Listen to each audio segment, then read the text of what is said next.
নমস্কার বন্ধুরা, চন্দনের পাকশালায় আপনাদের সকলকে আবারও একবার স্বাগত জানাই।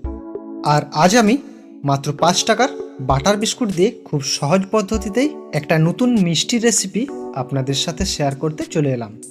বাড়িতে কোনো অতিথি এলে বা হঠাৎ মিষ্টি খেতে মন চাইলে মাত্র 5 থেকে 10 মিনিটের মধ্যেই আপনারা বাড়িতে খুব সহজেই এই মিষ্টিগুলো বানিয়ে নিতে পারবেন।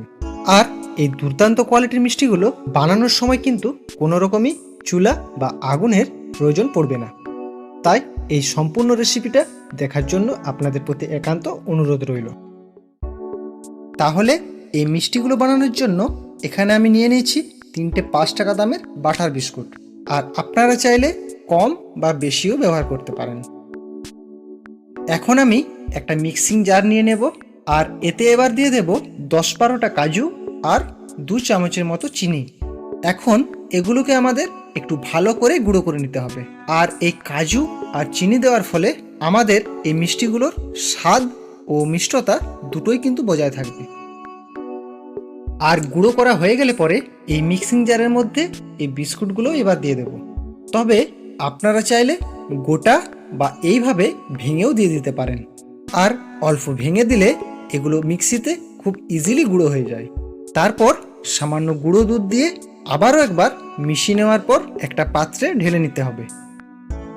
আর খুব অল্প অল্প জল দিয়ে আমাদের নর্মাল একটা ডো বানিয়ে নিতে হবে। আর আপনারা যদি অন্য কোনো বিস্কুট দিয়ে বানান তাহলে মাখার সময় সামান্য ঘি বা বাটার ইউজ করে নিতে পারেন, তাহলে হাতে এগুলো আর জড়িয়ে যাবে না। এখন আমরা ভেতরে পুরটা বানিয়ে নেব। তার জন্য একটা প্লেটের মধ্যে 50 গ্রাম শুকনো নারকেলের গুঁড়ো, 2 চামচ গুঁড়ো দুধ আর 2 চামচ চিনির গুঁড়ো নিয়ে নেব। এবার একটা চামচ দিয়ে ভালোভাবে সমস্ত উপকরণগুলোকে একটু মিশিয়ে নেব। তারপর অল্প অল্প পরিমাণ জল আর সামান্য ভ্যানিলা এসেন্স দিয়ে একটা টাইট ডো আমাদের বানিয়ে নিতে হবে। এখন আমি একটা প্লাস্টিক নিয়ে নেব, যাতে করে এই বিস্কুটের ডোটা বেলার সময় নিচে লেগে না যায়, আর মোড়ার সময় যাতে করে খুব ইজিলি মোড়া যায়। এখন এই ডোটাকে একটু ভালো করে বেলে নিয়ে হাতে করে একটু চৌকো করে শেপ দিয়ে দেব। এতে করে এটা পাকাতে আমাদের খুব সুবিধা হবে। তারপর যে নারকেলের পুরটা আমরা বানিয়ে রেখেছিলাম সেটা একটু লম্বা গোল করে এর উপর দিয়ে এইভাবে একটু গোল করে মুড়ে নিতে হবে। তারপর যে সাইডগুলো থাকবে সেগুলো একটু হাত দিয়ে মুড়ে নিতে হবে। তারপর ভালো রেজাল্টের জন্য মিনিমাম 1 ঘন্টা ফ্রিজের মধ্যে রেখে দিতে পারেন।